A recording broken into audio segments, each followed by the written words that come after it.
dance. Yeah. So that's like 20 minutes. And then you go back to the boat. Yeah, so it's like a good drinking. hour 15. I don't remember the last 45 minutes of me being in that boat. Getting to the room. My girl told me I was throwing up in the bus. Oh, the bus to head back home? Yes. Damn. She told me I took a shopping bag and I sat by myself and I started going bleh. So how many shots you think you took? Dude, I mean, it's hard to tell. I think I took more than 10 shots. Oh yeah, you definitely. Because the beers ran out. Because every time I took a shot, I had to guzzle a beer down. They had what? What did they have? Corona. We had Corona. Yeah, I had Coronas But too. the thing is that people who were not drinking, like there was certain couples that were not drinking. I would go to their cooler and grab their beer. So I think I had like 6, 7 shots. Maybe I don't think shit. Yeah. Dude, I took a lot of shots. 'Cause I got videos of me doing things that I don't remember doing. Yeah, I saw videos. Shit. And I was like, when was I doing this? And then each stop you made, the mariachi band was performing. The best one for me was this band kept saying, coge la marihuana y la fuma, fuma, fuma. Coge la marihuana y la fuma. In a mariachi style. Did they have this one? It was mostly for the women. So the guy, he gets all the boats together. I got a video. And then he don't do. I think it's like and all the girls start shaking their asses. All the girls in the front. Yeah. I'm in the front of the boat. I don't know why. Yeah. And at one point, I get on top of the boat. Yeah. And I grab the pole and I start like pole dancing. Yeah. And my girl's recording and all the girls are there dancing and I'm high-fiving them. Yeah. And I'm like, yo, this is the best time ever. I know. The guy, our tour guy, he's like, are you guys hot? And we were like, hell yeah, because we swam. Okay, let me turn on the air conditioner. So he grabs this wheel, right? Yeah. And he puts it on top of the boat. Oh, and he opens the top? He opens the top. Yeah. I was like, yo, you just turned this into a convertible. More mosquitoes are gonna come and bite us. Yeah. Because before before you get to the boat, they tell you put a lot of bug repellent. You can get some in the bathroom. Yes. In the entrance. Yes. When they give you the little coquito juice. Yeah, I spray that thing. Yeah. There they have the lotion one. Yeah, I did that. And then you see the big. My big costumes coming out with the mariachi band performing. Yeah.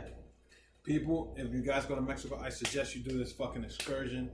It's like $120, $130, but it's worth it because they give you Mexican traditional Mexican dinner.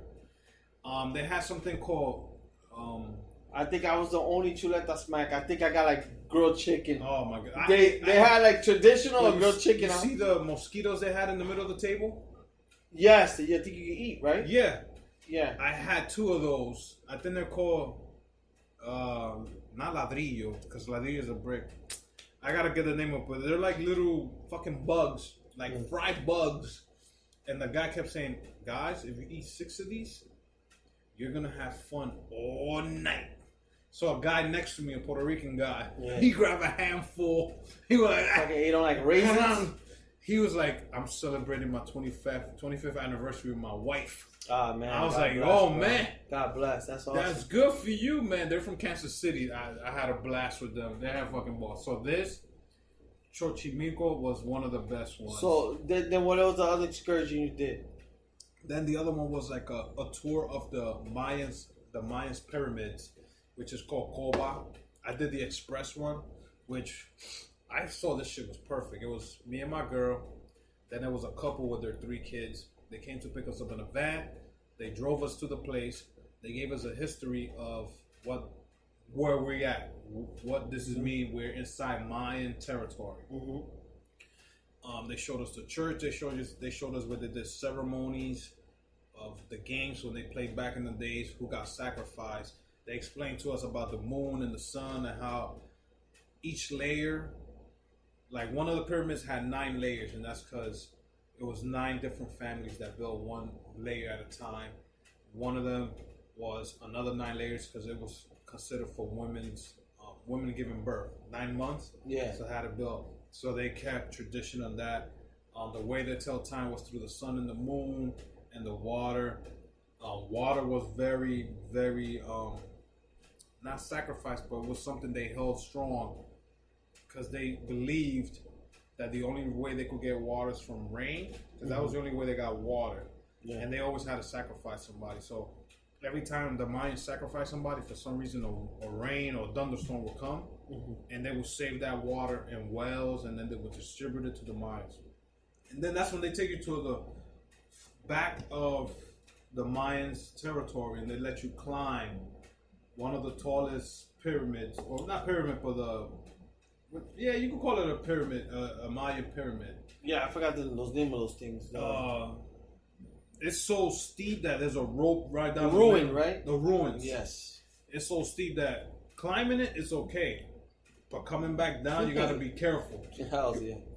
I did it with ease going up, but I was sweating. Like I asked how many people died. Oh, I asked the same question. How many people have fallen? Yeah.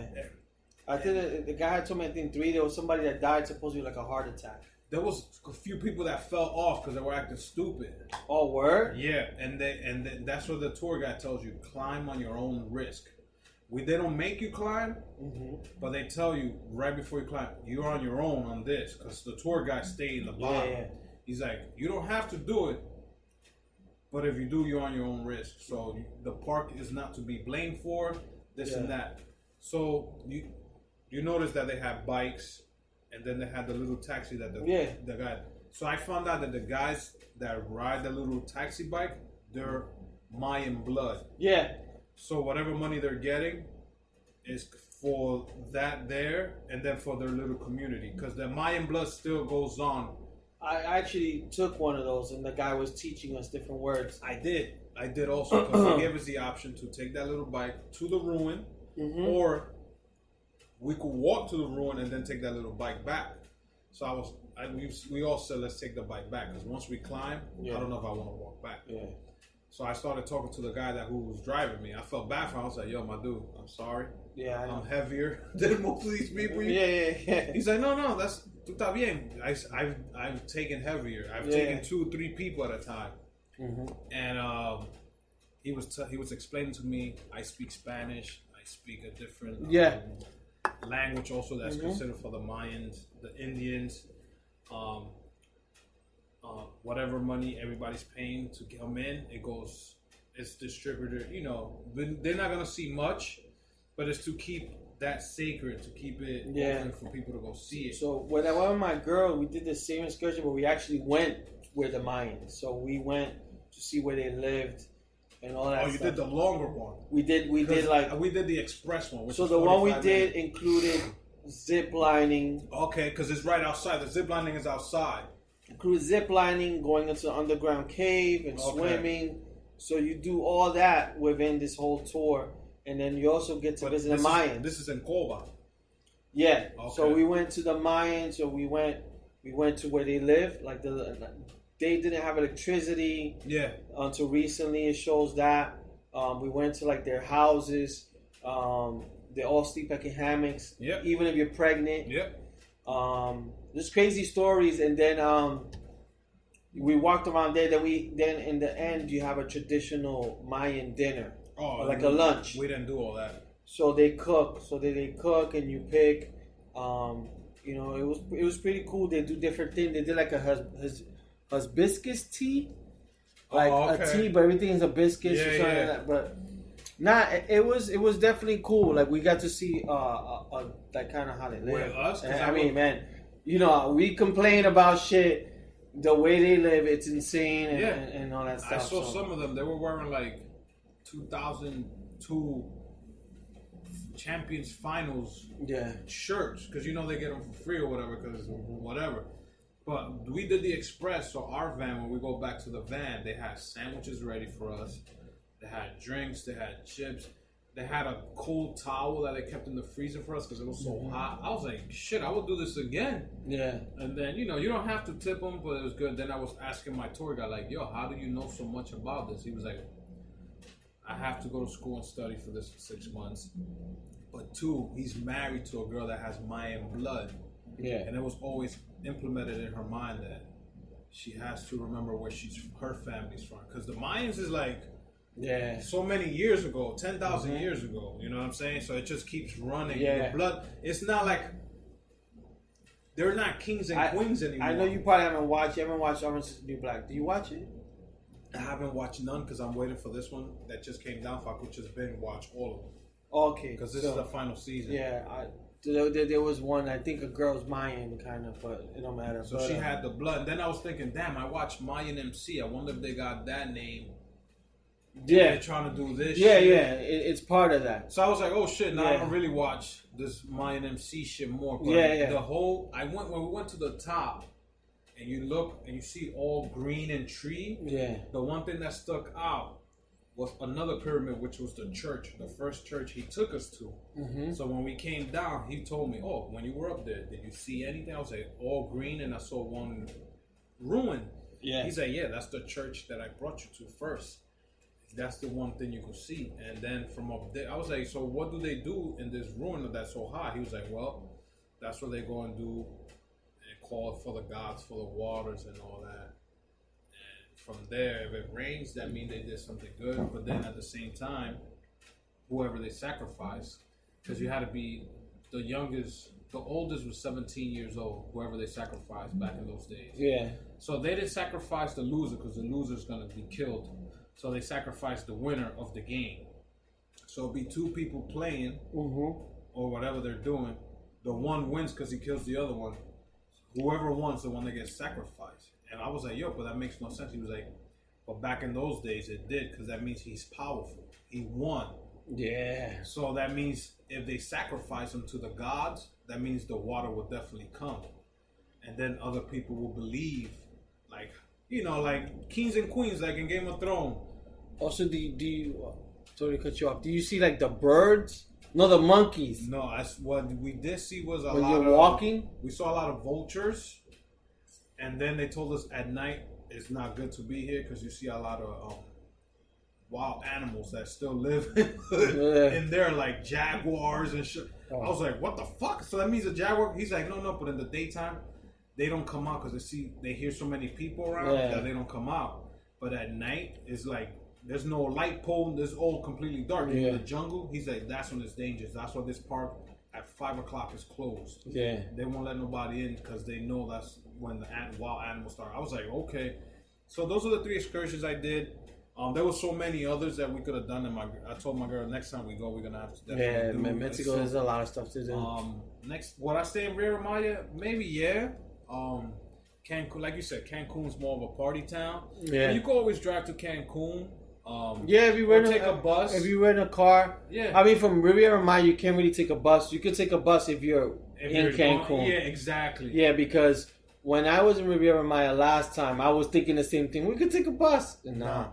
I had to take a cab. I basically got to, hit off like a cab guy. Yeah. He was cool. Say they have Uber, but it's very hard to get an Uber in Riviera Maya.